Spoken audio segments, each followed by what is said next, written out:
Bonjour à toutes et à tous. La prochaine intervention sera présentée par Anne Simon et Stéphane Breton. Il s'agira d'un film de Stéphane Breton qui sera diffusé en streaming, suivi d'un échange entre les deux. Donc, je vais vous présenter les intervenants. Directrice de recherche au CNRS, Anne Simon est rattachée au Centre de recherche sur les arts et le langage, où elle anime le pôle Proust et le programme de zoopoétique Animaux, dédié aux études animales littéraires. Sa recherche, centrée sur la question du sensible, porte sur les relations entre invention théorique et création littéraire, et sur les dimensions poétiques, écologiques et éthiques du vivant.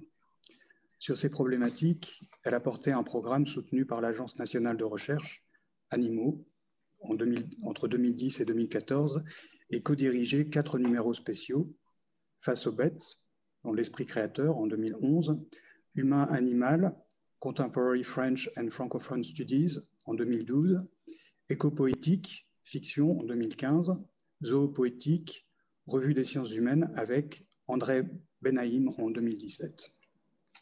Son essai de zoopoétique, Une bête entre les lignes, paraîtra aux éditions Wild Project au printemps 2021. Elle est par ailleurs l'autrice de « À leur corps défendant, les femmes à l'épreuve du nouvel ordre moral » avec Christian Détraize au Seuil en 2006, et de 4 ouvrages sur Proust. Proust ou le réel retrouvé aux presses universitaires de France en 2000, Proust et la philosophia contemporanea Solfanelli en 2013, Trafic de Proust, Merleau-Ponty, Sartre, Deleuze, Barthes chez Hermann en 2016, La rumeur des distances traversées, Proust, une esthétique de la surimpression, Classique Garnier en 2018. Stéphane Breton est ethnologue, ayant fait sa recherche de terrain dans les montagnes de Nouvelle-Guinée indonésienne. Stéphane Breton est directeur d'études à l'École des hautes études en sciences sociales à Paris. Sa chaire est intitulée Ethnographie du sensible. Il est également directeur du Centre de recherche sur les arts et le langage. Il est avant tout cinéaste documentaire. Il a réalisé une douzaine de films, écrits et filmés par lui, qui se passent en général dans les plis et les ourlets du monde moderne. Eux et moi, et Le ciel dans un jardin en Nouvelle-Guinée, Un été silencieux au Kyrgyzstan, Le monde extérieur à Paris, La maison vide au Nouveau-Mexique, La montée au ciel au Népal, Quelques jours ensemble dans un train russe, Les forêts sombres en Sibérie, c'est le film qui sera diffusé, Fille du feu en Syrie. Il a également réalisé 2 films expérimentaux avec des photographies en noir et blanc, Nuages apportant la nuit et Chair humaine, et il prépare actuellement La fin du monde sur un rivage désertique du Chili. Voilà, je leur laisse la parole. Bonjour. Oui, bonjour. Alors, je présente brièvement le film, que vous allez voir, je ne vais pas en dire trop. C'est un film tourné en Sibérie, dans le sud de Kouzbas, il y a à peu près 7 ans, film qui est sorti en 2014. Et je ne voudrais pas en dire plus, finalement. Donc, je vous laisse le voir et j'en parlerai tranquillement avec Anne Simon tout à l'heure. Voilà. Bien, merci pour la présentation. De même, moi, je ne vais pas en dire davantage parce que je crois que c'est un film dont il faut découvrir les enjeux et voilà, au fur et à mesure. Alors, à tout à l'heure. Merci beaucoup.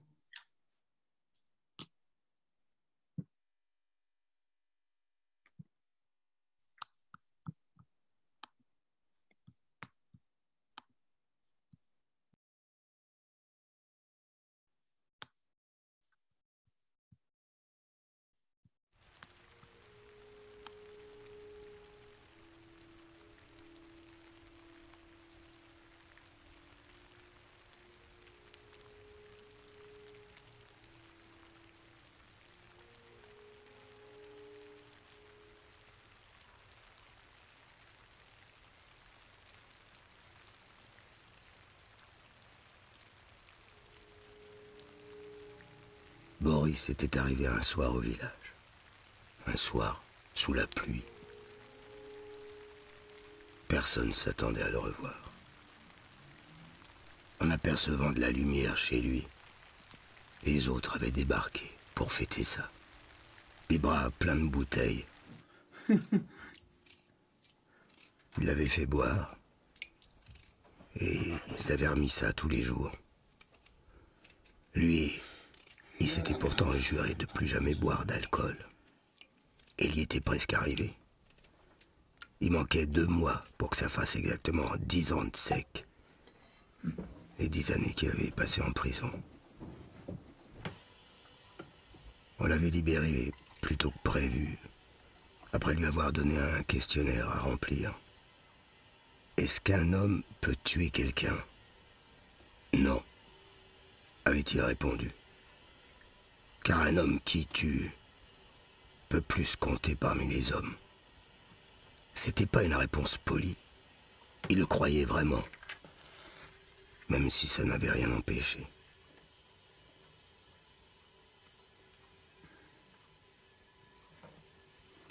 Après sa condamnation, ses 2 petites filles avaient été envoyées à l'orphelinat.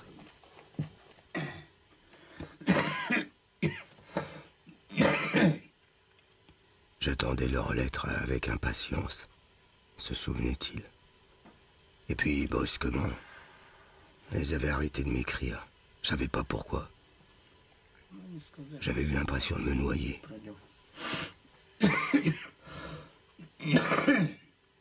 Quand je suis sorti, je savais pas où elles étaient. J'avais perdu leurs traces. Qu'est-ce que tu veux foutre? En prison, j'avais pas arrêté de penser au jour où je sortirais. Là-dedans, ça bourdonnait comme une mouche et ça puait la pisse. Mais il y avait un autre monde, quelque part. Maintenant que j'étais en liberté, il n'était plus question de sortir. J'avais l'impression d'attendre pour rien. C'était ça, ma nouvelle peine. Et je savais qu'elle n'aurait pas de fin.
Qu'est-ce qui faisait froid dans la maison des parents quand il avait ouvert la porte après tant d'années? Qu'est-ce qu'il était vide, sans eux? Les chaises, le banc près du poêle, les bassines, le buffet rempli d'assiettes que mon père avait peint de la couleur choisie par ma mère. Mais c'était la même que partout ailleurs. Tout ça me rappelait l'enfance. Mais quand j'étais petit, ces choses, je les voyais pas comme si je les avais perdues. Elles n'avaient survécu à personne. Et voilà que maintenant je me retrouvais seul chez eux, osant à peine déplacer un meuble, dormant dans leur lit. Et pour la première fois de ma vie, le passé avait surgi et se tenait en face de moi, immobile, silencieux.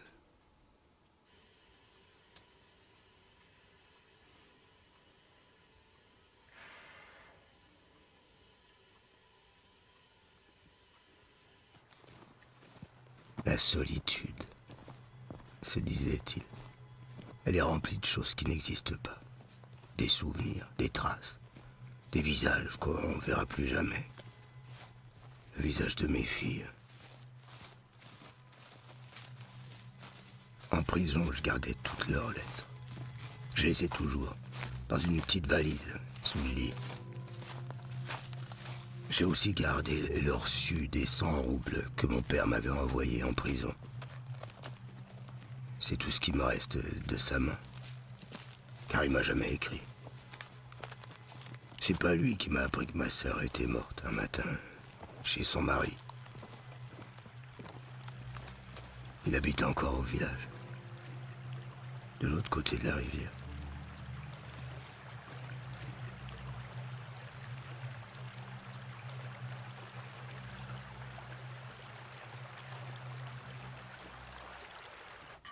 C'est lui. Il avait épousé ma sœur. Le matin, quand j'ai le cœur à ça, je vais manger sa soupe. Ça me fait sortir de chez moi. Je peux plus rester enfermé comme ça. Il pose une assiette devant moi et me tient compagnie. Il me doit bien ça. C'est mon père qui lui avait donné sa femme. Sa pauvre femme.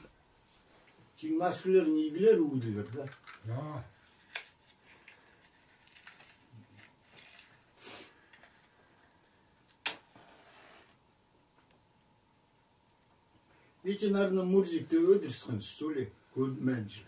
Да. Или дилер хапску.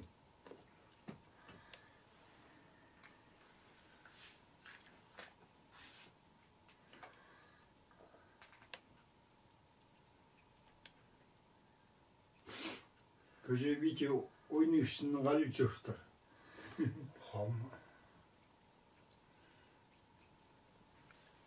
Мен тоже слюльвен. И күн вообще ташын шықпам.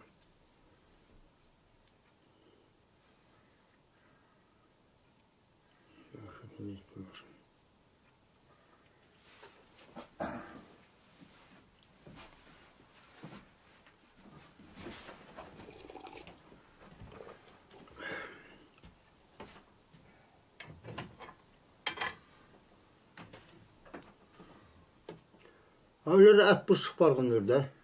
Ne 60 var? Çıkıyor bu kumdur. Çıkıyor bu loxucu. Soğuşa 60 var.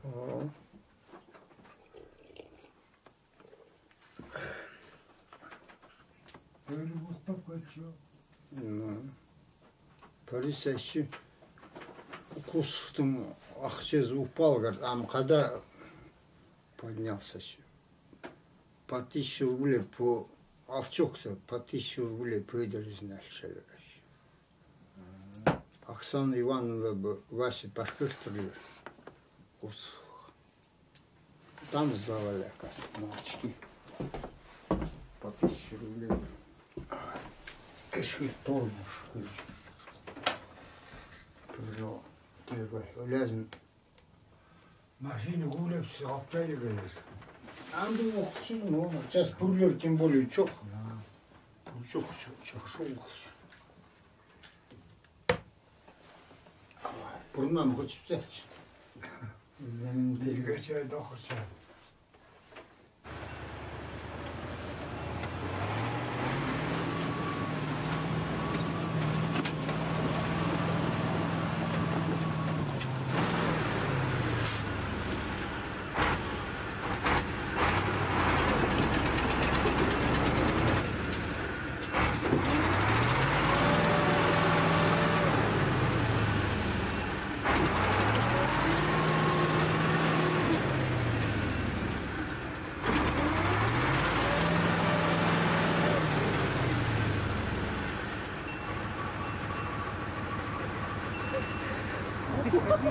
Ты ж ставил. Световика.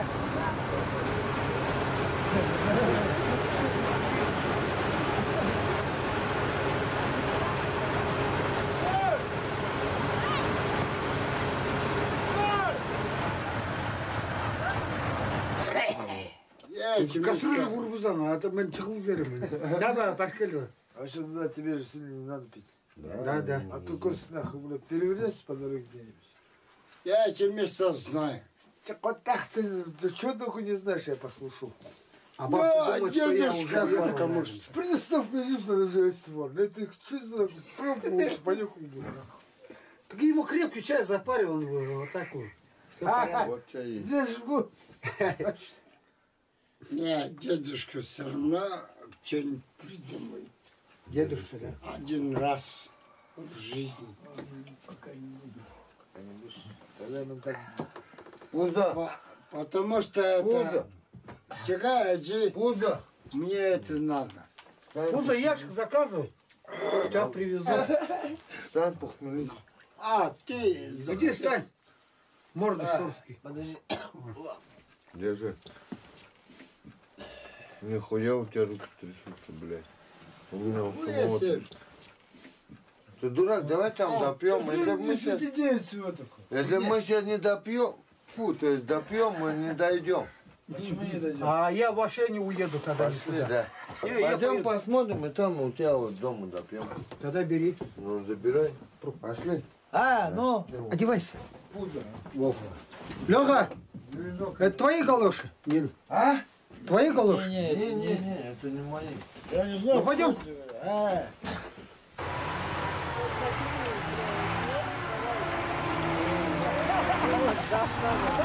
Ему главное погазовать.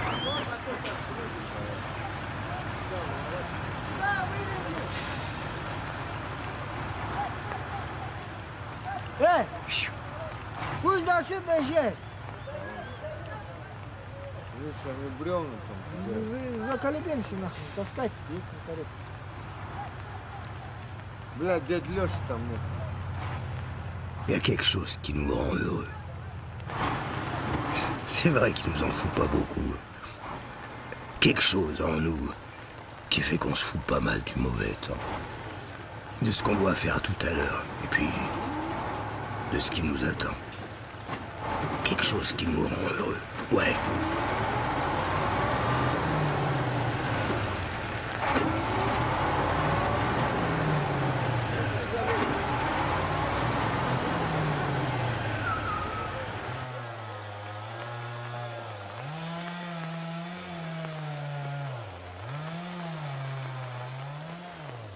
La forêt lui rappelait les premiers jours de liberté. Les gris jours heureux où il avait cru être sorti d'affaires pour toujours. Quand il était revenu, se souvenait-il, il avait traversé la forêt enchantée de son enfance. On aurait dit qu'elle m'accueillait à bras ouverts, comme si on l'avait préparée pour moi. Il y avait des anoraks accrochés aux branches, des bonnets, des gants, et au bord du chemin, de grosses bouteilles en plastique. La bière forte qui réchauffe vite et qui donne envie de continuer. Tout ça avait été oublié en route par les ivrognes qui rentrent lentement à la maison. Suffisait de suivre les traces, se rappelait-il, en souriant.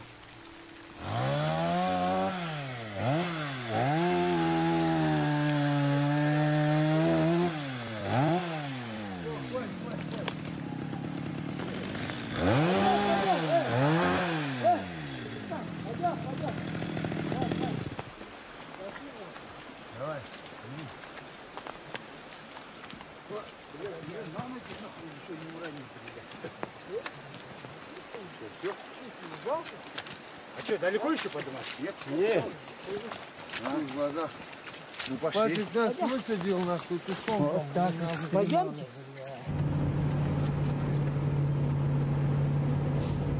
Lui, sanglé dans son imperméable et son air martial, il vient qu'en automne, pour les pignons. Un camion arrive et charge les sacs. En hiver, on le voit plus. Il est reparti en ville. Et lui, le matin, ses mains tremblent. Il va chercher ses bouteilles à cheval. Et se moque de moi parce qu'il trouve que je tiens pas l'alcool. Je les connais tous. Nous sommes cousins. Nous avons passé notre enfance au village. Et celui-là, qui mange des pignons, quand il déplie, il dépasse tout le monde d'une tête. Sa maison en ville a brûlé, alors il s'est réfugié ici. Il est arrivé avec un canapé trop grand pour la pièce. Et le petit bonhomme, toujours content de ce qui lui arrive, comme je l'étais aussi. L'année prochaine, il ira en pension, parce qu'il n'y a plus d'école ici. C'est sa dernière année d'insouciance. Après, le courant sera trop fort. Et les autres, ils sont ensemble que pour se bourrer la gueule.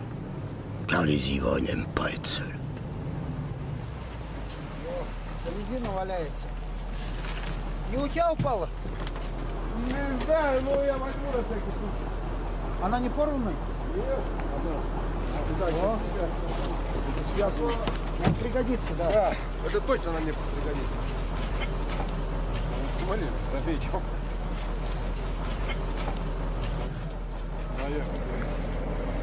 Здесь я.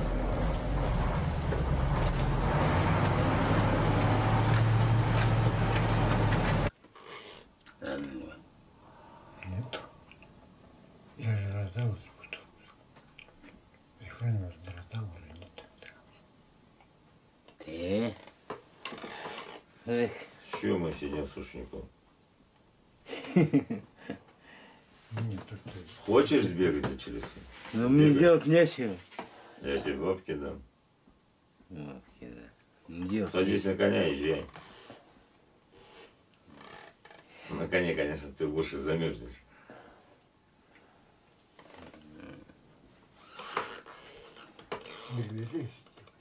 Сейчас снежок успокоится.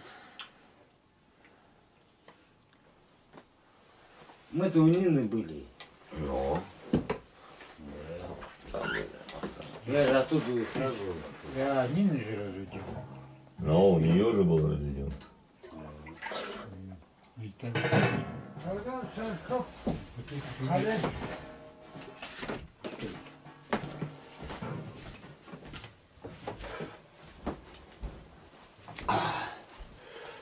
Ох. Я вот хотел до Бори сходить, а ты пришел. А хули говорю, Борю тайгу, наверное, хуярит.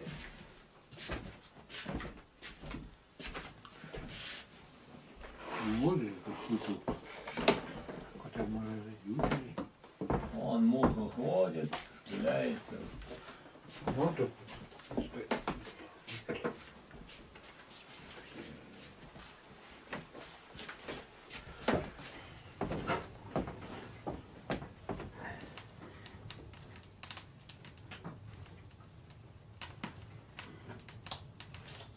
Дед. А, дед?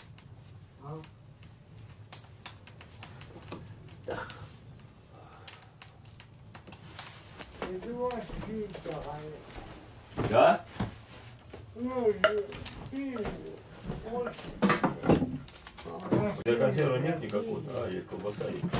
Женя, может, у тебя осталось? А? Может, у тебя осталось? У меня осталось. А? У меня осталось. А лучше, блин, кошка, блин. Я не дам. У меня осталось. Да? Конечно.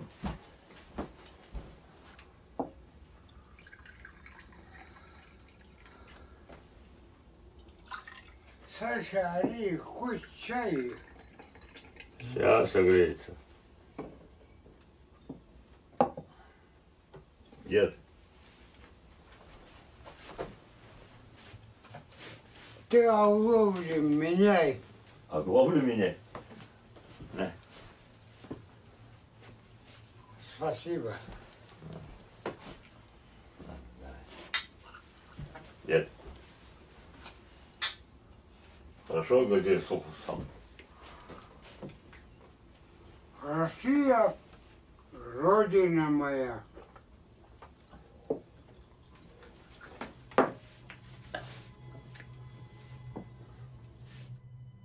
Beaucoup de gens du village étaient partis à la mine. Et quand il était revenu, il y avait déjà plus grand monde. Et le village ressemblait pas à ce qu'il avait connu autrefois. Ça l'avait troublé. Il s'était senti pris au piège. Ceux qui restaient avaient trouvé comme lui refuge dans la vieille maison de leurs parents. Et ils vivotaient dans l'espoir que ça s'arrange. Mais les mauvaises herbes poussaient. Les chevaux retournaient à l'état sauvage. Et tout autour, l'immense forêt obscure s'était mise à dévorer les prés et les chemins qu'on lui avait laissés. Nous sommes les derniers, pensait-il. Les pauvres gens comme nous pourront plus se cacher au bout du monde. Bientôt plus personne saura qu'on vivait ici.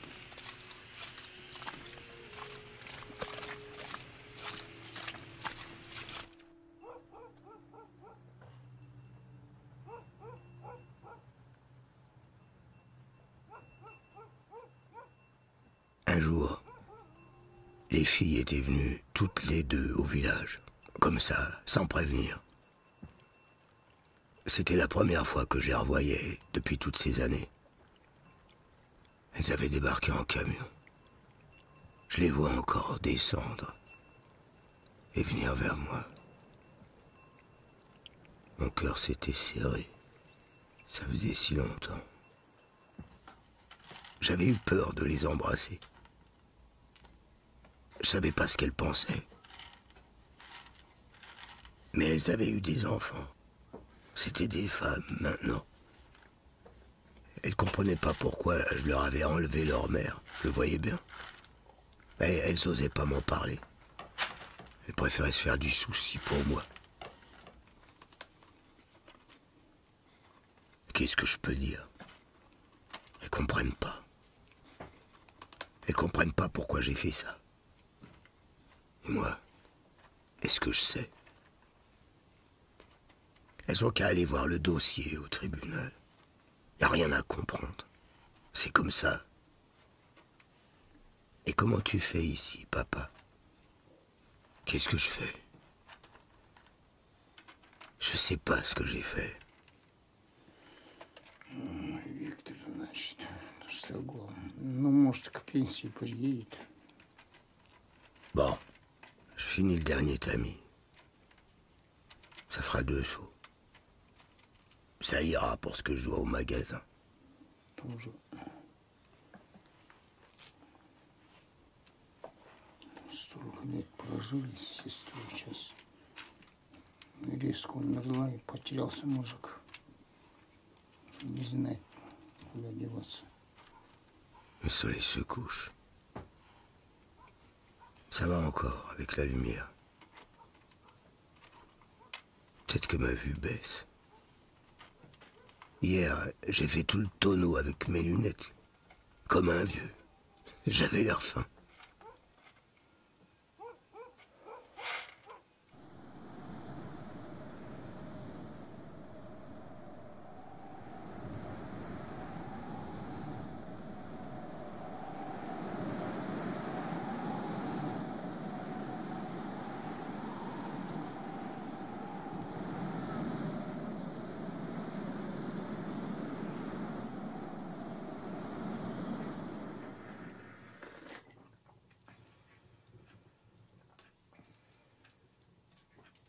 Celui-là, c'est mon cousin.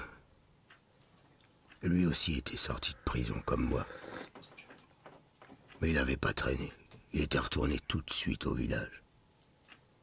La femme de son oncle l'attendait près du pont de Rondin. Toujours le même pont, toujours la même rivière. Et lui, toujours le même, peut-être. Le même avec des années de plus. Des années qu'on lui avait enlevées, comme à moi. Il avait traversé derrière elle en faisant attention à pas glisser. Son oncle était là-haut, devant la maison. Lorsqu'ils arrivèrent, son oncle lui serra la main comme à un étranger. Mon cousin n'avait pas compris tout de suite. Puis il avait demandé à son oncle s'il voyait pas qui il était. Alors, son oncle, qu'il n'avait pas reconnu parce qu'il était parti très jeune en prison, s'était mis à pleurer. Moi, Boris, que quelqu'un pleure pour moi, ça m'est jamais arrivé. Moi, Oui, moi, que quelqu'un pleure pour moi, ça m'est jamais arrivé.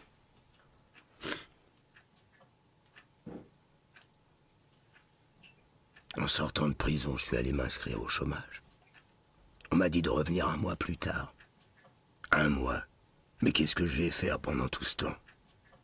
Alors je suis allé chez mon frère, en ville. Mon frère m'a regardé dans les yeux. Notre père venait de mourir au village. Il m'avait jamais revu.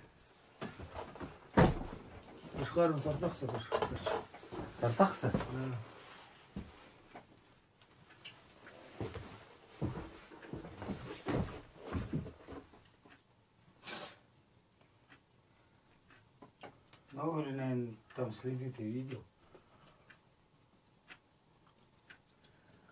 А может, в лесу пошел? Он такой. Да. Söyleten tornar yapacağız.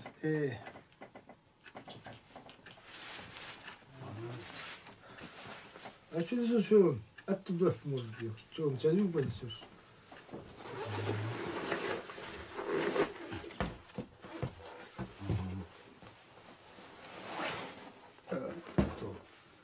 Шпадишь уже на тру нафиг. Sen простой nasıl bu kız? Иго простой. А, Иго? Ну, и стельки вылочь. Иго насек обязательно надо. Потому что прыгу плохо. Конечно.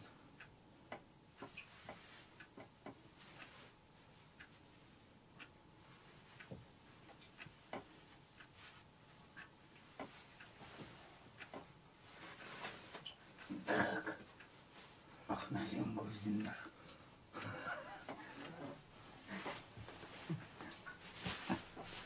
Ох, Игорь.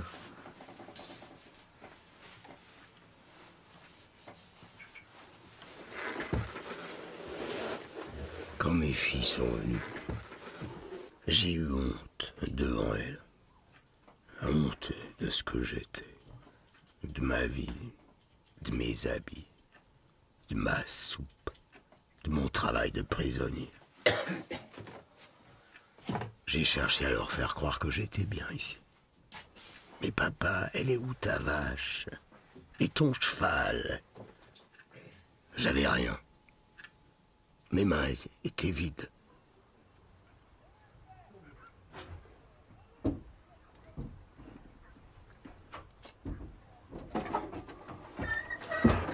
어디 생활대행 돼? 한 생활대행 куда делся? Дядя избушку-то сам остался в пизде. Ты бы получил нахуй, что бросил меня в тайге в лес. А на другой день вроде наняли. Чего, говорю, перед мордой хвостов швыряешься? Ну вот как до бани. Исчез, ну. Ну я думал, придет. Так и не пришел. Да иди нахуй. Тупой козел. Если останешься живой, наш. Или мог он к Олегу идти. Может. Или мимо Олега за Витькой может уйти. А Если мне с попом? А там кто идет? Люди, что ли? Олег. А? Наверное. Что-то назад пошел.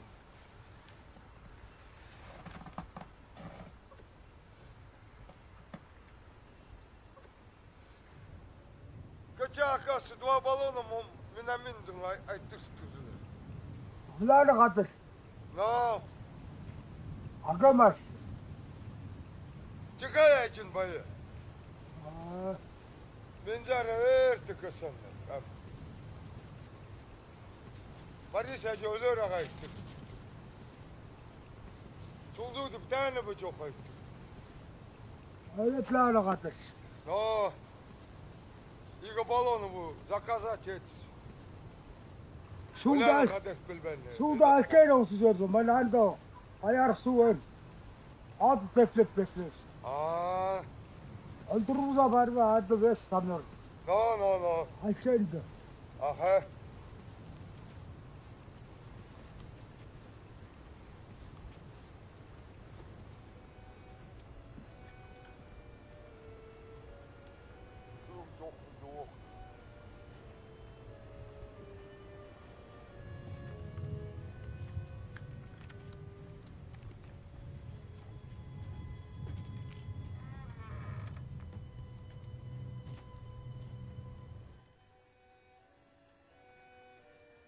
Mes yeux.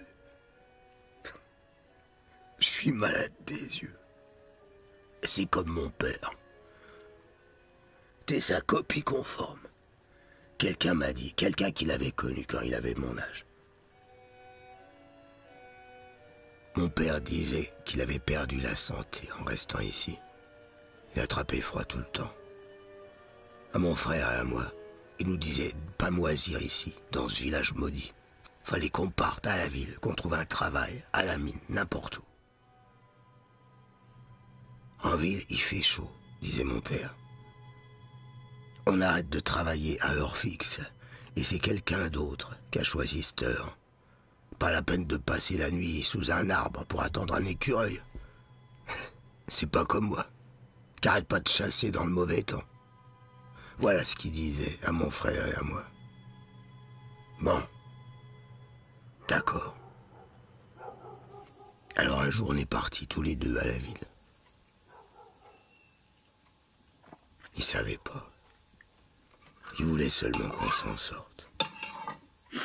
C'est pour ça qu'il m'a pas appris à chasser. Je suis le seul au village à pas savoir. Je suis le fils d'un chasseur et je suis pas foutu d'attraper un oiseau.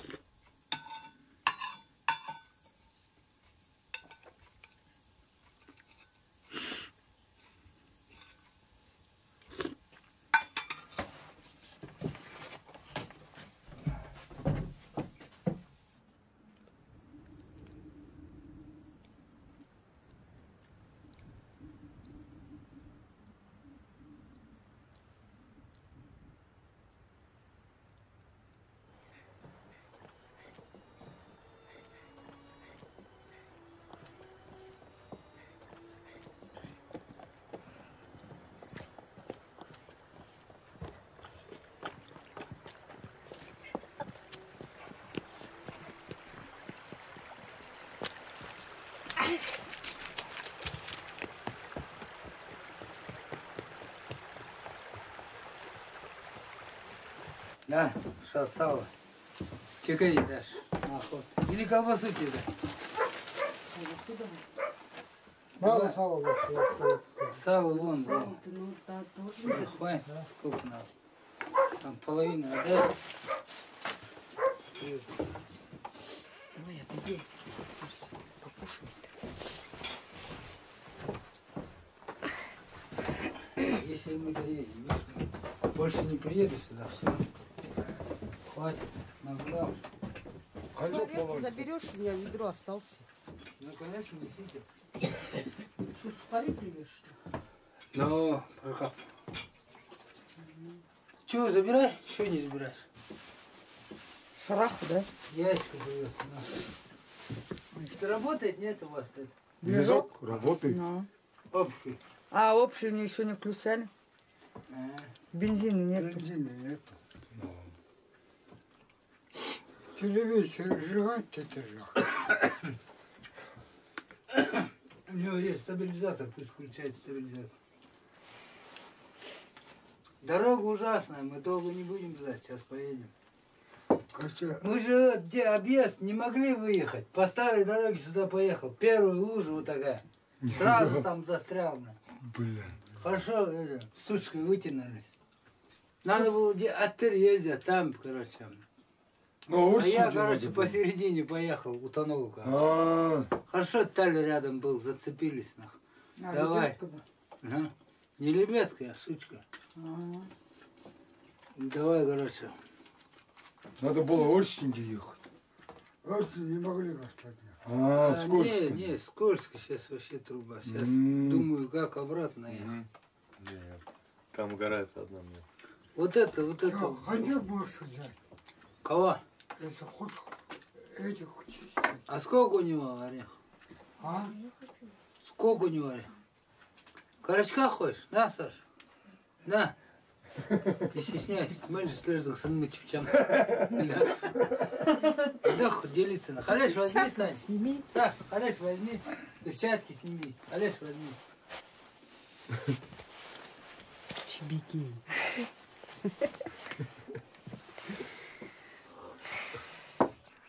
Ты лопнешь, детка. А мимо звук плюс.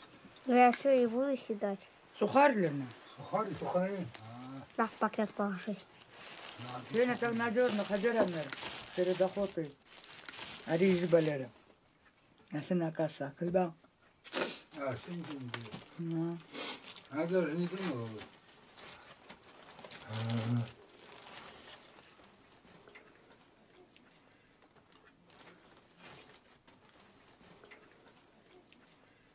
Наоборот, вам надо перед охотой не пить, чтобы... Кусалмес пизабаш это ваки. А то шаш хорошо. Сейчас Шиндерча, сейчас я поднимусь туда. Вася, это как его? Кат менса забыл, а колер. Мама, хат наш. А что, турбанди, что ли? А если раздеть, улян, 4 салера. Турба. Спели друг пользовал, турбузер. Наоборот, мендишгал, маскыр жапам, чтобы турзын. Атым бахпар турбан. Немет парамаще. Мен это мараешам. Так путарта мараешам.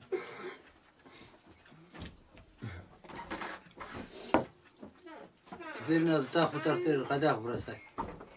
Съел? А? Не надо ему хоть дал, Сашка. Не надо ему хоть дал. Кость хоть дал или вместе с костями съел? Костями им дал. Косточки. А, молодец. Я вон им дал. А тебе что надо? Первое. Ну, ах дай, ну как тут раз. Ну? Ай. 10 литров в расчете. Нет, 10 Что, много что? Да ну. Ну как в тот раз. 3 литра что? Ну, тот раз Игорь салкой дал и ара қалған. Сейчас тут Игорь салкой сидит пандер тебя. Да? Да говорит сразу забирай. Че я буду?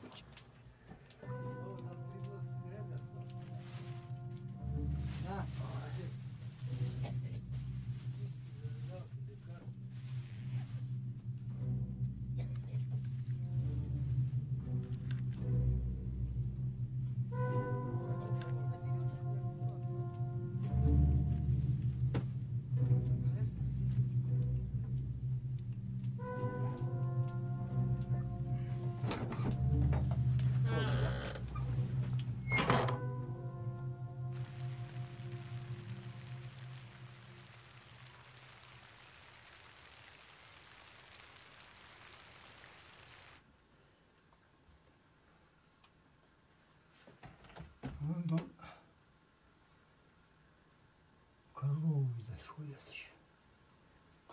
Видишь, какой снег с дождем. А вот смотри, он еще и играет на ветру.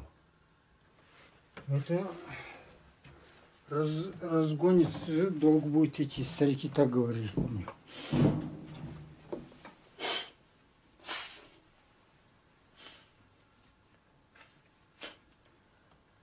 Куда шнурки все подевали?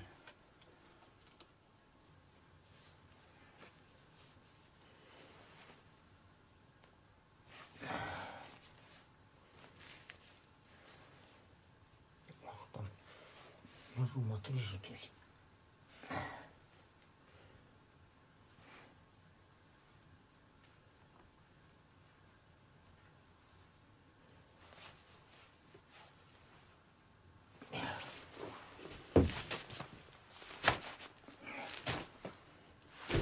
Отдых тут хуя на плече.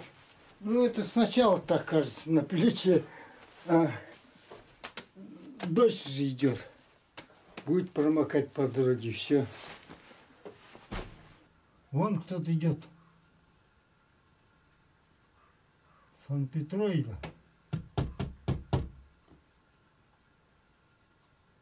Глухой маленько, не слышу, еще эти натянул шапочку и это, капюшон. Че, Саня? Заходи, заходи. Заходи. Что там Нина бы Вася собирает? А Вася не поедет, Нина одна поедет. Одна поедет, да? Да. Вот сейчас Артынчах. Это, Саня, ну потом Нине накажем, чтобы харчи привезла. И это. А Нина там тоже кусок. А у меня вот 2 ведра здесь всего. А у нее? Не знаю, сколько у нее. Да? Ну сейчас узнаем. Вот так что, так если кусок везет, придется с вами шуера. Снег, дождь.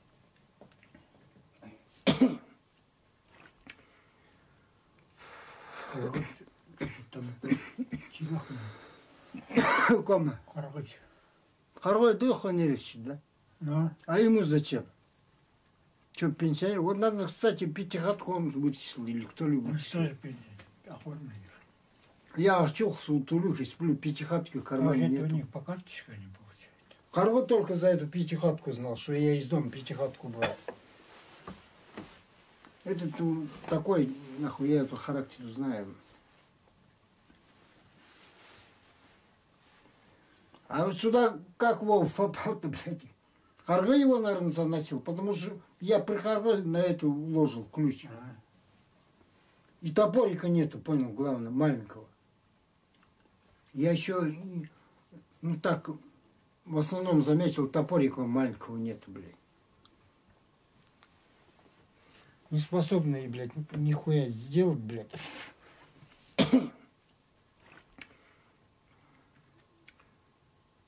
Когда-нибудь этим топором махнет, и топор, блядь, что-нибудь порежет себе.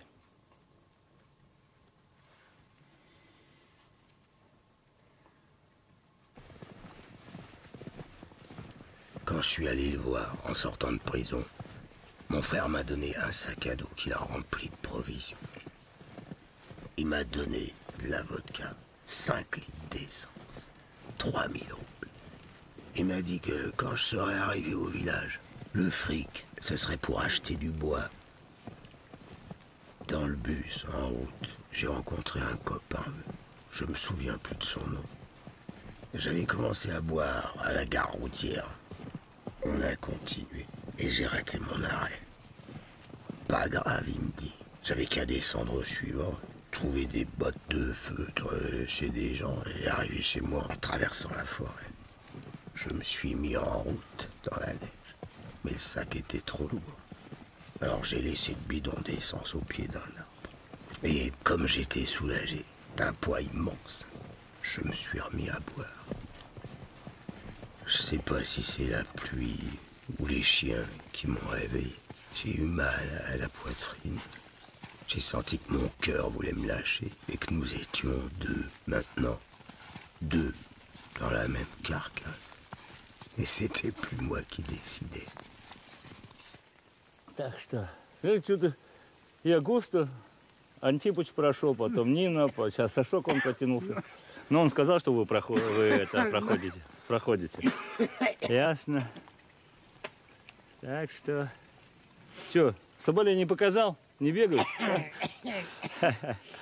Такую погоду, наверное, кто-нибудь зажгся. Где? В дупле сидят где. А тоже 13 на работу, а пришлось... Вроде бы на субботу, что ли, по интернету это... До 16 аж будет. Мороза?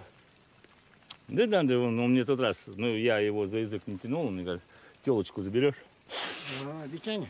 Да, я его сейчас в Вельбезу загоню, там, завалю, а там на вертолете. А понедельник вроде бы как хорошая погода должна быть. Ну, если что, только там у сестры отправлю, а потом она вышлет. Ну, потом Жанна вышлет. Ну. А иначе никак. Он мне говорил, утром рано заходил ко мне домой. А. Заходил, говорит, я как раз в сторону собирался. А говорит, так и так, говорит, я говорю, ну.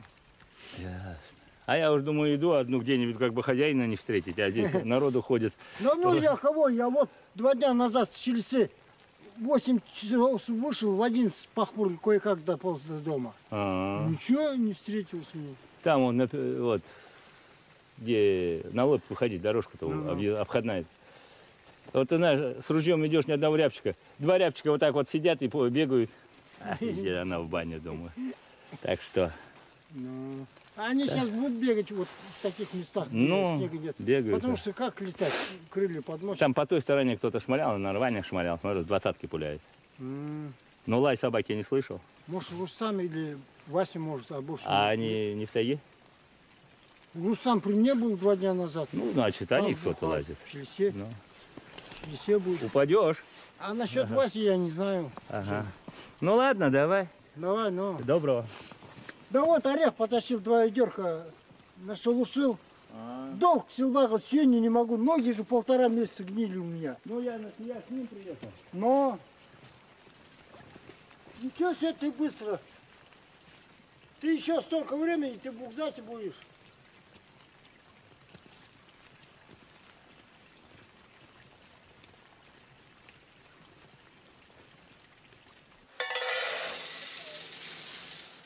Завтра еще принесешь? А завтра еще там тоже. Ну ты не торопись, сильно рано совсем. На, это. На, вон, посыпай. Сейчас Андрей. В другой веду. На. Ну, вот. Полный чистый вообще. Ручная переборка почти что. Мусор сдать не Ну, надо. завтра еще принесешь, потом Саше уедешь там за проект. Но. Всю атмосферу. Да. Саша, у тебя там пиво хальдовое?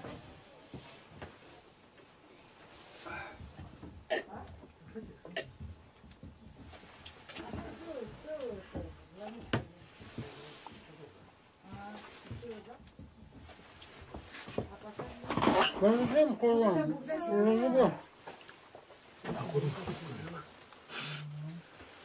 Это круглый вес, ты что? А вон там пенсионеры были, вон там, выйди, сыны. 50. Ну, давай.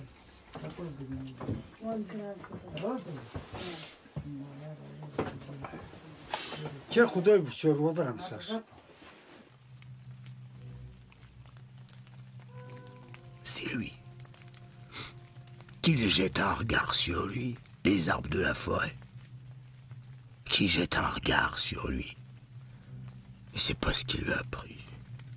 Il se souvient plus de rien. Ses filles, des orphelines. Et le voilà qui marche à présent. Qui jette un regard sur moi, les arbres de la forêt. Ouais, qui jette un regard sur moi. Peut-être ils croient que je m'en vais avec leur sale gueule. Rassurez-vous, je vais nulle part. Où que j'aille, c'est toujours moi. Je suis le seul à qui j'arrive pas à fausser compagnie. Et sous mes pas, toujours la même boue. La boue d'automne qui couvre le monde et qui va me ramener tout droit chez moi. Ouais, c'est moi. Jetez un regard sur moi, si vous voulez.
peu avec Stéphane sur ce lieu qui nous est présenté. Pourquoi la Sibérie? Qu'est-ce que tu peux nous en dire?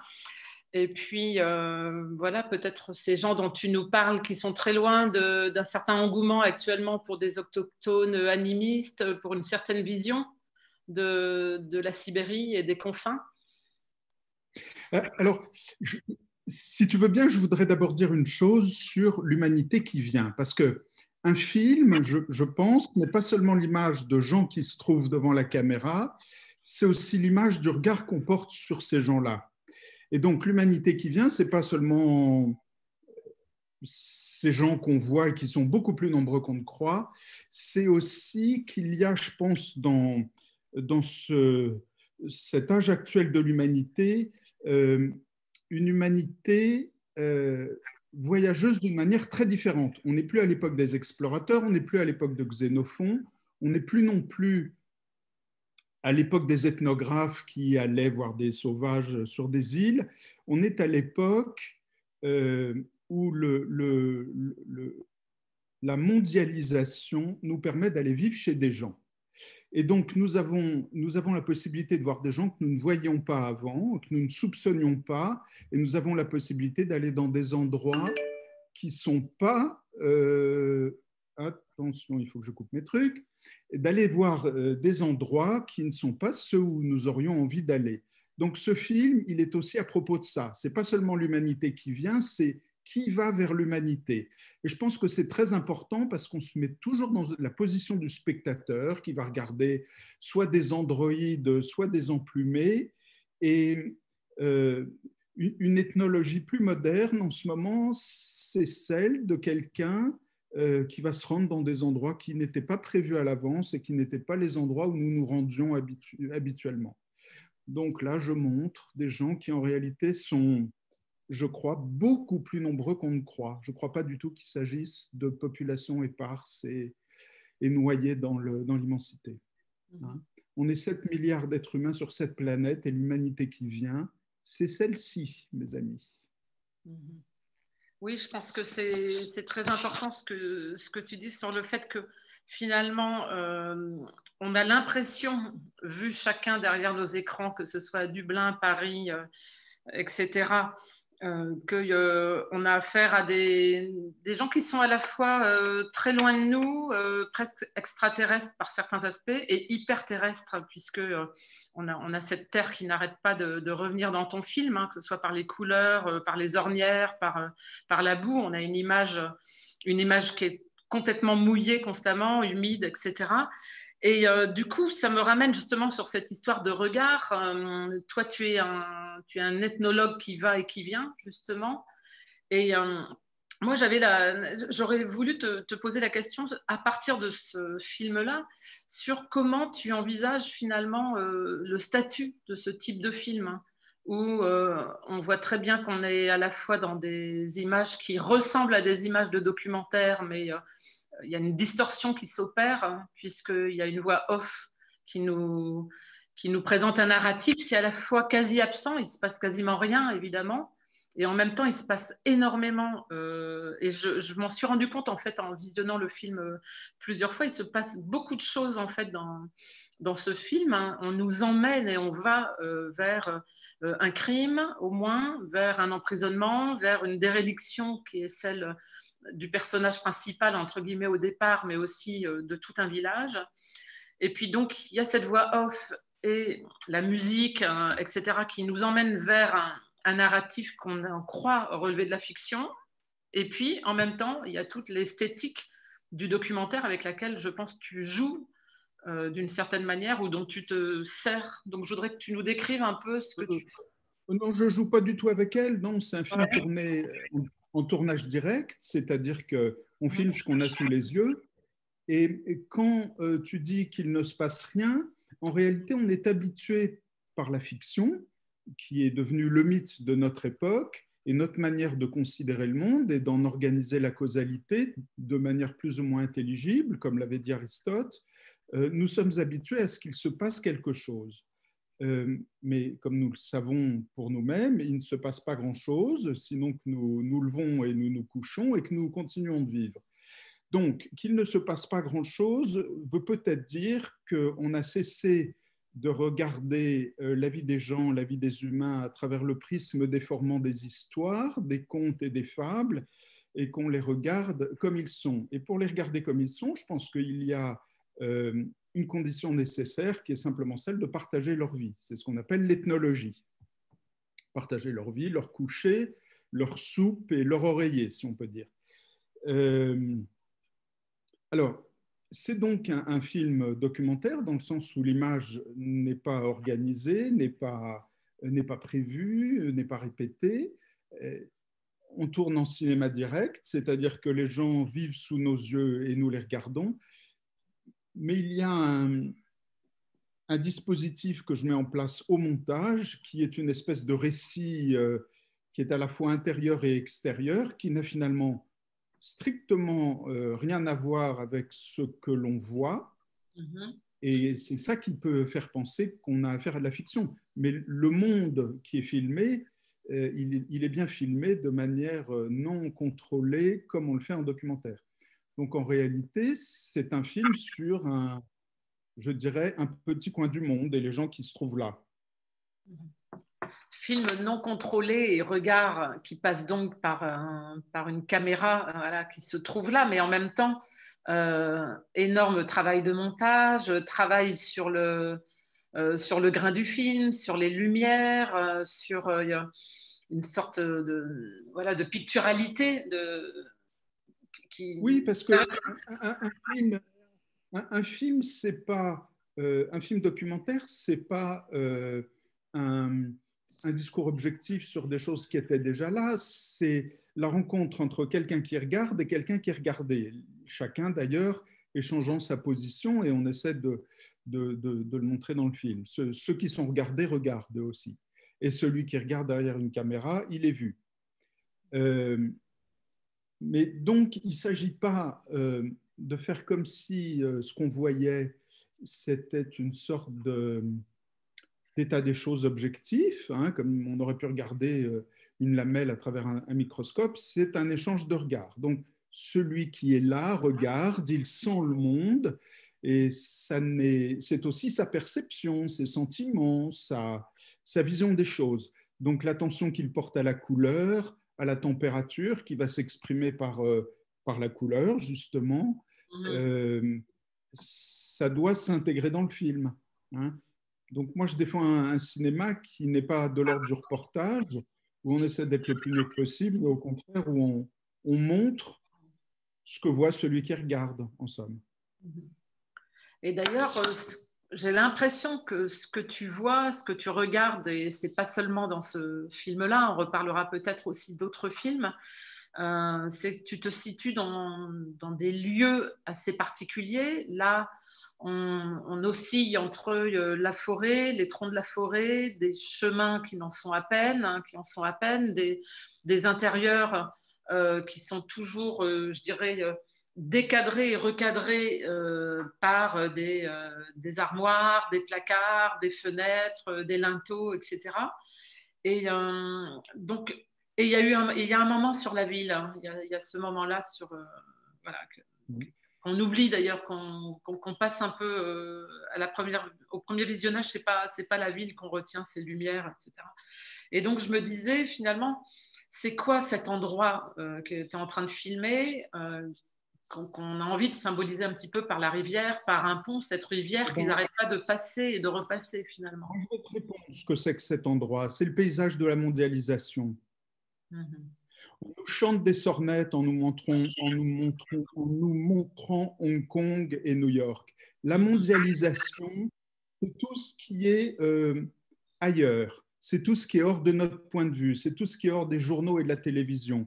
Il y a 7,5 milliards de gens sur cette planète et ils ne vivent pas tous comme dans le Bronx et comme dans la banlieue de Los Angeles. Ce qu'on essaie de nous faire croire, c'est évidemment complètement faux. Donc moi, je pense que tous ces endroits qui sont dans les coutures du monde, ce sont les lieux mondialisés, tout simplement parce qu'on peut y aller maintenant. Et parce que l'humanité actuelle est une humanité voyageuse qui a envie de vivre dans des endroits qui ne sont pas forcément affichés, qui ne sont pas forcément plaisants ou attractifs et qui sont les endroits où tout le monde vit. Donc moi, pour froisser un peu le débat, je dirais qu'il s'agit des lieux de la mondialisation. Et je le crois vraiment. J'ai beaucoup tourné dans ce genre d'endroits, donc je dis qu'ils sont dans les plis et les ourlets, et même les marges, mais finalement, des endroits comme ça, depuis une trentaine ou plus d'années, je les connais, j'y vais régulièrement, et je trouve des gens qui me ressemblent comme deux gouttes d'eau, et qui visiblement ont l'impression que je leur ressemble, et on n'a jamais pu aller aussi facilement dans ces endroits. Donc, voilà, pour en revenir au thème du débat qui nous intéresse, l'humanité qui vient, elle est aussi beaucoup plus simple que ce qu'on pourrait penser. Elle est beaucoup moins androïdique ou androïdophile. Oui, je pense que c'est intéressant d'aller vers cette humanité, moi qui me fait penser en littérature à Antoine Volodine, hein, ou à Jean Rollin dans Un chien mort après lui, ou toute l'œuvre de Volodine, hein. Donc, où finalement on est dans une humanité qui semble même pas stagner, qui semble immobile, qui semble même aller à rebours, hein. On doit aller vers la ville et puis c'est un échec. On veut partir et on revient en permanence. Ça fait penser peut-être... Moi, j'ai l'impression que c'est la condition humaine, hein. J'ai l'impression qu'être enfermé dans son existence, avec plus ou moins de liberté de mouvement, j'ai l'impression que c'est la condition humaine. Corrigez-moi si je me trompe. Alors, tu nous emmènes vers Beckett, hein. Oui, vers Beckett, vers Tchekhov, le Tchekhov des nouvelles, qui décrit des atmosphères de ce genre. J'ai fait 2 films en Russie et j'ai trouvé qu'elle était toujours très beckettienne, très tchékovienne, beckettienne aussi. Mais toute la Russie ressemble à ça. J'ai jamais fait de film en Chine, mais quand je vois les films de mon ami Wang Bing, je retrouve exactement les mêmes atmosphères et les mêmes situations. Et avec Stalker aussi ou... On est habitué à voir une humanité vernie et qui, à mon avis, est fausse. Je le pense vraiment. Je pense qu'on est habitué à voir une humanité qui ne ressemble pas à ce que sont les gens. C'est-à-dire que cette terre est ronde, plus on s'éloigne de soi, plus on y retourne, mais sans le savoir. Et finalement, dans des endroits qui nous semblent très éloignés, on retrouve des gens qui nous ressemblent et qui ne vivent pas comme qui ne vivent pas comme à Koh Lanta, si tu veux. Voilà. C'est sûr.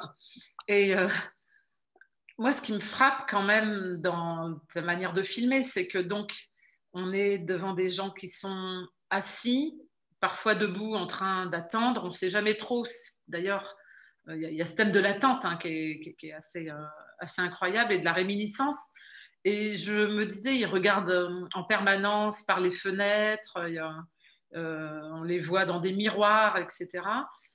Et j'avais l'impression que ce qui est dit par ailleurs par la voix off, c'est quand même qu'il y a une violence inouïe, et qu'il y a toute une part d'humanité qu'on ne voit pas dans ce film, et qu'on entrevoit à peine, qui sont les femmes, hein, et dont on ne nous parle que parce qu'elles sont mortes, disparues, qu'elles viennent visiter pour les filles, où il y a à un moment l'entrée dans le champ de la caméra de la mère de l'enfant. Et qu'est-ce que tu... Oui. Alors effectivement, là c'est un monde d'hommes, c'est un village d'hommes. Il n'y a pas beaucoup de femmes.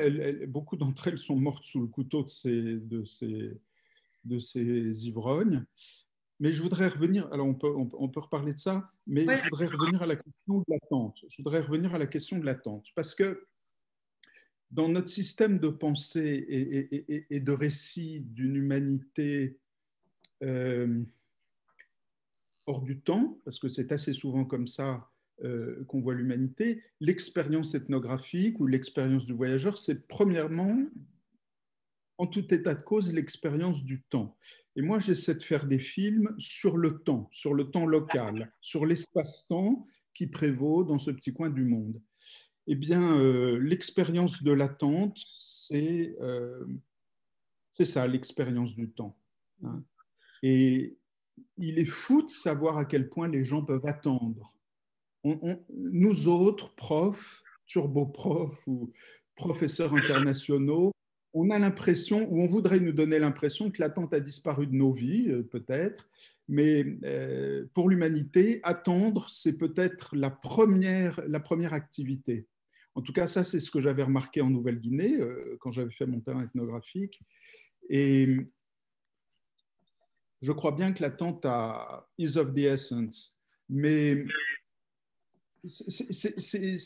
je ne fais pas des films sur l'attente parce que l'attente est peut-être la première occupation du monde, mais c'est aussi parce qu'elle nous donne le sentiment et le goût d'une temporalité qui n'est pas exactement la nôtre, ou de celle qu'on imagine être la nôtre, et je la trouve belle, je la trouve belle, je la trouve vivante, et je crois que je crois que c'est l'essence de l'existence humaine, cette attente-là.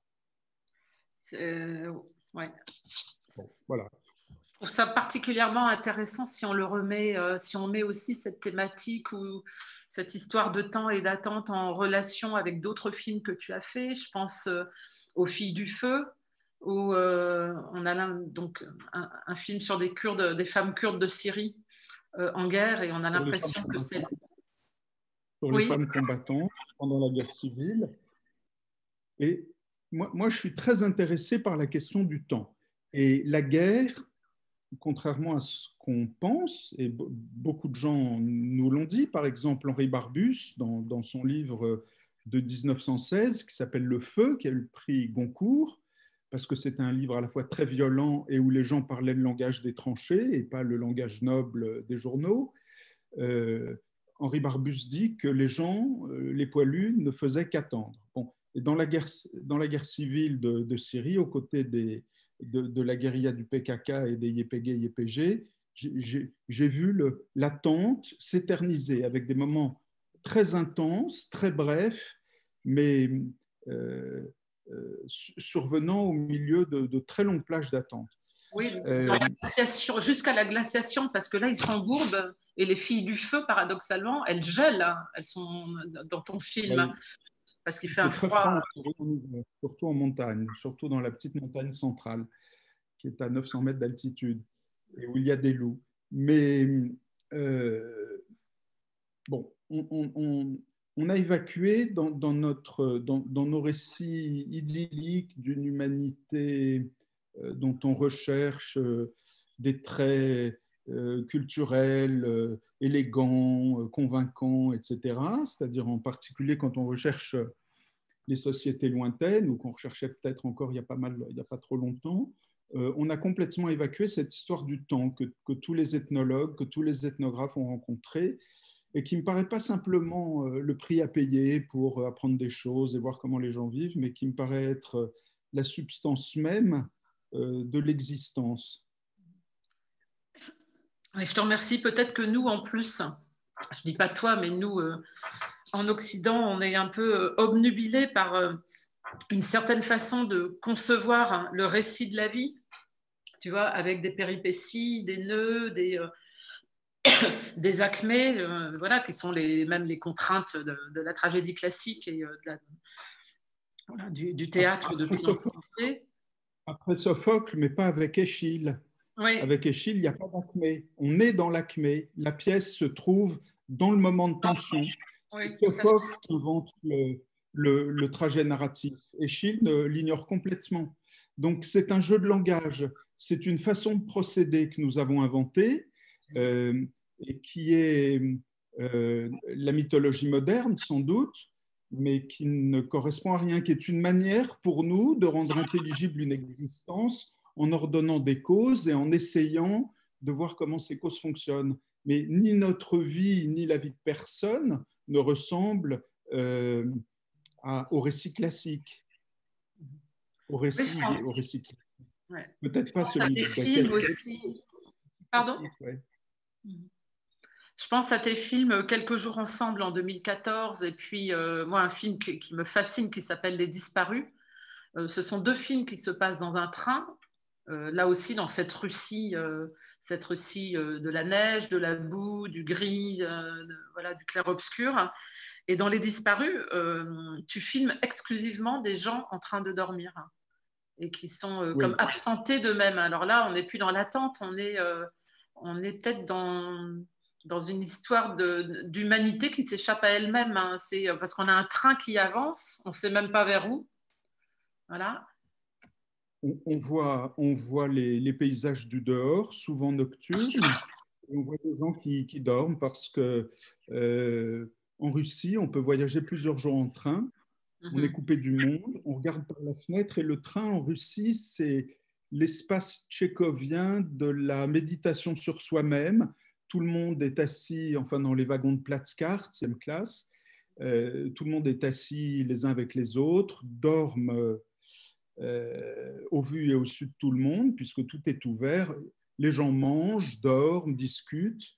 Et donc, il y a un moment de vie commune qui est tout à fait extraordinaire, très tchécovien, et où les gens, finalement, vont se raconter, et racontent leur malheur, essentiellement.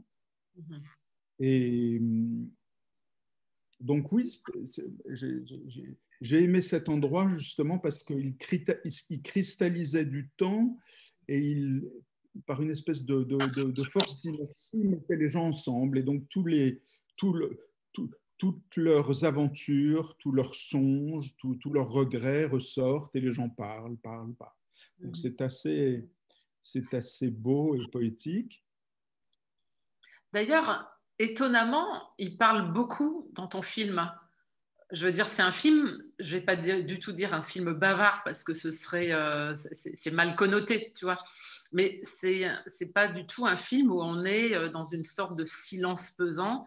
Il y a en permanence des dialogues et des dialogues que parfois nous on a du mal à saisir parce que déjà il faut suivre les méandres du raisonnement d'ivrogne, hein, comme tu disais tout à l'heure, et je crois que c'est important. Avec de notre côté, j'ai eu l'impression une sorte de confusion sur les noms. Moi, je mélange les personnes qu'on voit. Et il y a des échanges en permanence qui se font, que ce soit des vols, les échanges de bots, on ne sait pas qui sont les bots, etc. Il y a différents styles de films documentaires. Il y a des films documentaires où on cherche à expliquer des grandes questions, donc on fait des interviews, ce qui est quelque chose comme le récit classique ou le récit romanesque classique, qui est une invention très récente d'ailleurs, très arbitraire, parce que cela veut dire que quelqu'un a le droit de poser des questions et que quelqu'un d'autre a le devoir de répondre. Donc c'est un jeu de langage qui repose sur une asymétrie qui est, me semble-t-il, aberrante. C'est complètement artificiel, c'est-à-dire que dans notre vie, ça n'arrive jamais. Il n'y a qu'à la télévision qu'on croit cela tolérable. Ça me paraît criant de fausseté et je ne crois pas qu'on puisse y pêcher quoi que ce soit. Donc moi, au contraire, ce que j'aime beaucoup, c'est recueillir des petits riens dont on ne cherche pas très bien à comprendre la signification, mais qui sont comme la pulsation de la vie. Et d'ailleurs, nous aussi, dans notre vie, il y a beaucoup de small talk, on dit beaucoup de choses sans grand intérêt, et ce sont les seules choses qui m'intéressent, finalement. C'est une parole faible. Oui, ce qu'on appelle aussi le langage ordinaire, les liens faibles. Oui, elle est faible, plus elle m'intéresse. Quand quelqu'un dit « passe-moi le beurre », je suis heureux. J'aime pas du tout les explications et les concepts au cinéma. J'aime pas du tout qu'on m'explique de quoi il retourne. Donc, je préfère des paroles amoindries. Ouais. Voilà. Et des paroles amoindries, mais comment dire, qui s'insèrent donc dans une sorte de récit de vie qui est pris en charge par Denis Lavant. Et j'aimerais bien que tu nous parles un petit peu de cette voix de Denis Lavant. Et puis par quand même une lumière sur laquelle tu insistes énormément et qui rejoint presque une lumière de nature morte. Moi, j'ai eu vraiment la sensation qu'on était très souvent dans des tableaux, pas des scènes de genre, pas du tout, mais avec une insistance sur le reflet des choses, sur des natures mortes à la limite où il n'y aurait plus d'animal, quoi. Il n'y a même pas d'animal mort dedans, on est simplement dans ce qui est, quoi. Et j'ai l'impression que la voix de Denis Lavant, là-dedans, elle vient insuffler quelque chose. Alors, la lumière, moi, j'ai fait ce qui est interdit, c'est-à-dire que j'ai monté le gain pour avoir plus de profondeur de champ et pour avoir du grain. Et puis ensuite, à l'étalonnage, j'ai mis du bleu, c'est-à-dire j'ai monté le bleu dans mon image. Donc, j'ai fait ce qui est interdit, parce qu'on veut une image naturelle, une image propre, et non pas une image sale et qui vire. Donc, j'ai fait le contraire, parce que je pense que cette image avec du grain et cette image bleue correspond à l'atmosphère. Donc, j'ai tordu l'image pour rendre l'atmosphère. Et quant à Denis Lavant, alors j'ai écrit un texte avec tout ce que j'avais entendu là-bas, que j'ai mis un petit peu bout à bout.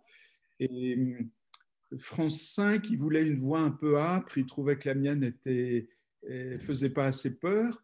Alors je leur ai collé Denis Lavant. Et pour dire la vérité, ils ont trouvé que c'était assez rude. Mais moi, j'aime bien, c'est une voix des années 30, on se croirait dans un film de Marcel Carné, et il a la voix de Michel Simon. C'est entre Jean Gabin et Michel Simon. Je suis entièrement d'accord avec toi, et d'ailleurs, ça vient créer encore une sorte de distorsion, puisqu'on est dans un film où les distorsions sont fréquentes, que ce soit on voit le camion s'embourber, puis après on voit les ornières, et après on a la narration du camion qui s'embourbe par un des personnages alors qu'on l'a déjà vu, etc. Et c'est vrai que cette voix extrêmement française de Denis Lavant est datée, mais au plus beau sens du terme, vient créer une sorte de pont entre deux humanités qui sont très proches l'une de l'autre, là, pour le coup. Voilà. Oui. Et alors, cette idée que celui qui regarde fait partie du spectacle, j'essaie de la remettre dans la voix, puisque la voix nous donne un récit qui est à la fois le monologue intérieur du personnage, enfin qu'on suppute être le monologue intérieur du personnage, et elle est en même temps la voix qui parle de ce personnage comme de quelqu'un d'autre. Et on passe de l'un à l'autre, du il au je, sans raison. Et donc on ne sait pas très bien si on est dedans ou dehors. Et c'est ce que j'ai voulu faire dans ce film. J'ai voulu qu'on ne sache pas très bien si on était dedans ou dehors. Voilà. Dans le personnage ou hors du personnage. D'ailleurs, on le suit, il est souvent de dos, notamment dans la forêt quand il rentre. Et moi, il y a un autre moment qui m'a frappée dans... On ne le voit pas dans la forêt. On ne le voit pas dans la forêt. Donc, tu crois qu'on le voit. Et ça, c'est important, parce que ça veut dire que dans un film, ce qui est intéressant, c'est quand on croit avoir vu quelque chose qu'on a entendu, ou quand on croit avoir entendu quelque chose qu'on a vu. Et ça, j'aime beaucoup. Donc, merci. Quand il avance sur le chemin, c'est pas lui. Ouais. Ouais. Mais tu sais, dans le documentaire, suivre un personnage qui marche au cinéma, ça se fait depuis Bellatar. Mm-hmm. Hein, un personnage de dos, ça fait un petit moment, ça fait 25 ans qu'on fait ça. Mais dans un film documentaire, ça veut dire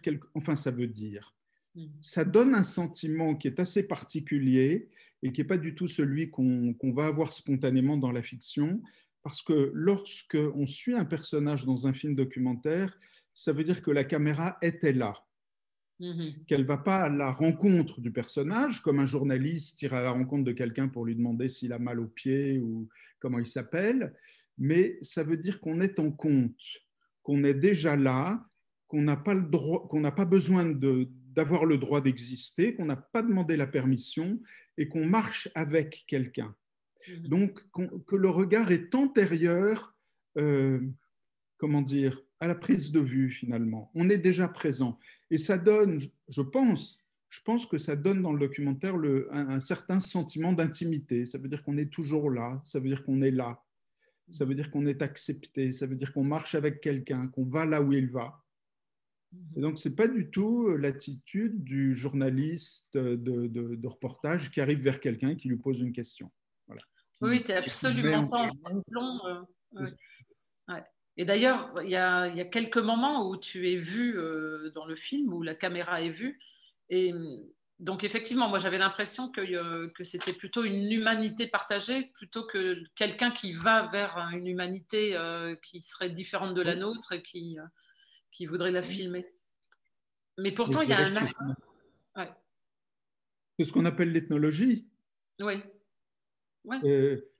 L'ethnologue n'est pas quelqu'un qui regarde des poissons rouges en restant à l'extérieur de l'aquarium, c'est quelqu'un qui nage avec les poissons rouges, c'est un poisson rouge. Il n'y a pas d'ethnographie si on ne se mouille pas. Et donc, regarder les gens, quand on est ethnologue, c'est être regardé par eux. Donc, le film, il doit avoir une tonalité, comment dire, immanente. On doit être là, on doit être déjà là. Et donc, on partage ce monde, on partage sa lumière, sa nourriture, on est là. Et donc, ce qu'on essaie de trouver, c'est un sentiment d'intimité. Mais ça n'est rien d'autre que ça, finalement, l'ethnographie. Hein. Et ce qui est drôle, c'est que moi, ce sentiment-là, il y a eu un moment où il m'a échappé et qui est avec donc un personnage qu'on voit qu'une seule fois, qui est celui justement qu'on rencontre au milieu de la forêt et qui n'a pas du tout le même discours que les autres. Il parle de météo, il parle d'Internet. Il parle d'hélicoptère. Oui, il parle d'hélicoptère hein, et de boulot tout aussi. Tout ça existe. Et cet homme était pompier dans la petite ville de Tashtagol, dont on voit 2-3 images. Et dans une soirée d'ivresse où j'étais pas loin, il a donné un grand coup de pied dans la tête d'une femme qui est morte quelques heures plus tard. Et il s'est donné un coup de fusil de chasse dans la tête 6 mois plus tard, quand j'étais rentré à Paris. Parce que ce qui frappe, effectivement, Stéphane, on a botté en touche, si je puis dire, tout à l'heure, quand même, en sous-jacent dans le film, et c'est effrayant, je trouve, c'est qu'on a l'impression que les femmes ont toutes été mises hors champ, comme je le disais. Et qu'il y a une violence, mais je ne vais pas dire du tout, je ne suis pas en train de oui. Comment Alors, dire ? Ces gens sont très doux, c'est ça qui est assez curieux. Ils sont très doux et très accueillants, mais la plupart ont tué leurs femmes, oui. Beaucoup d'entre eux. C'est terrible. Et Arcadie... Sans explication, ouais. Pardon ? Oui, il n'y a pas d'explication possible, hein, il le dit bien. Ah, si, l'explication, c'est l'alcool. Il n'y en a pas d'autre. Ouais. Ils tuent par jalousie, ils ont tué leur femme par jalousie, beaucoup d'entre eux, pas tous, mais il y en a 2 ou 3. Et bon, c'est des pauvres types. On n'est pas si loin. Alors, écoute, je ne sais pas s'il y a des questions maintenant, peut-être du public. Est-ce que vous souhaitez qu'on partage un petit peu les impressions sur ce film? Sinon, on peut continuer.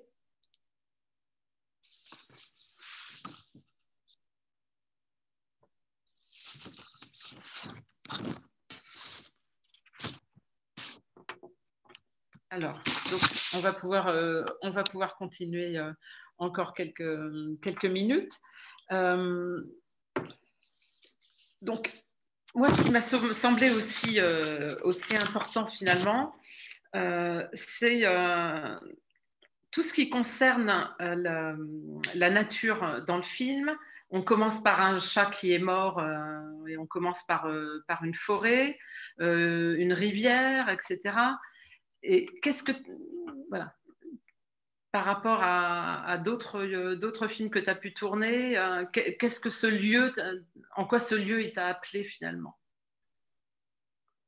Je voudrais te contredire parce qu'en fait, le lieu est majeur, bien sûr, mais pour moi, c'est la scène où se passe cet échange de regards, où il y a quelqu'un qui va voir d'autres gens, d'autres personnes.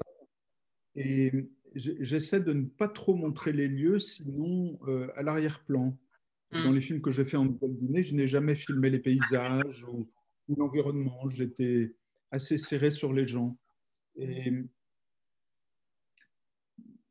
moi, ce qui m'intéresse, c'est de filmer cette cette humanité, justement. Alors, l'humanité qui vient, voilà, je pense que dans l'humanité qui vient, j'aimerais, en tout cas moi, en tant qu'anthropologue, qu'on se pose la question de la nature et de la forme du regard qu'on porte sur les gens et des conditions de possibilité d'un regard sur les gens. Et je pense que regarder les gens nous attire immanquablement dans le champ expérimental, c'est-à-dire que pour la première fois, l'observateur est une variable du champ. Hein. Au lieu d'être extérieur au champ, il fait partie du champ expérimental. C'est ce qu'on appelle l'ethnographie, mais je pense qu'il ne peut pas y avoir d'observation des gens, de l'humanité, quelle qu'elle soit, peu importe, si celui qui regarde ne fait pas partie du spectacle, n'est pas sur la scène, donc ne partage pas l'espace-temps et tout un tas de choses. Et ce partage qui en résulte nous donne une sensation d'intimité, une sensation d'être là à sa place, qui est, je crois, la condition de possibilité de l'anthropologie sociale, de l'ethnologie.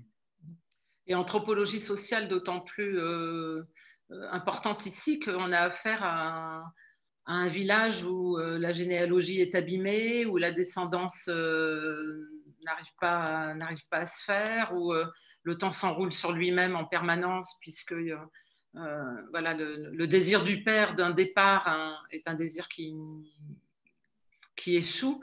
Et moi, j'avais l'impression quand même, je reviens à mon idée de nature, entre guillemets, hein, mais qu'on entre dans une forêt avec la joie de cet homme qui rentre, voilà, qui fait une sorte de retour au pays natal. Et puis voilà, le pays natal s'enfonce complètement. Et à la fin du film, quand il revient dans la forêt, on est presque dans un délire d'alcoolique avec des arbres qui le regardent, qui sont menaçants. Il passe sous les pylônes de la ligne de tension qui traverse ce décor lunaire, qui ressemble un peu à la Russie actuelle, qui ressemble beaucoup à la Russie actuelle. Oui. C'est une autre forme de mondialisation. Oui, alors, mais nous sommes des habitants des villes et nous pensons que le monde nous ressemble et qu'il est à notre image. Ce n'est pas vrai. C'est un mythe. Merci beaucoup, Stéphane. Est-ce que tu as quelque chose à ajouter? Non. Merci beaucoup de votre invitation. Voilà. Merci, au revoir.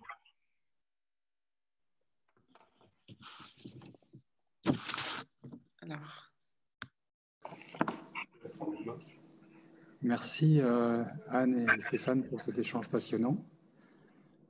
Donc là, on va rendre l'antenne et puis on se retrouve à 19h pour une séance avec l'UQAM. D'accord. Voilà.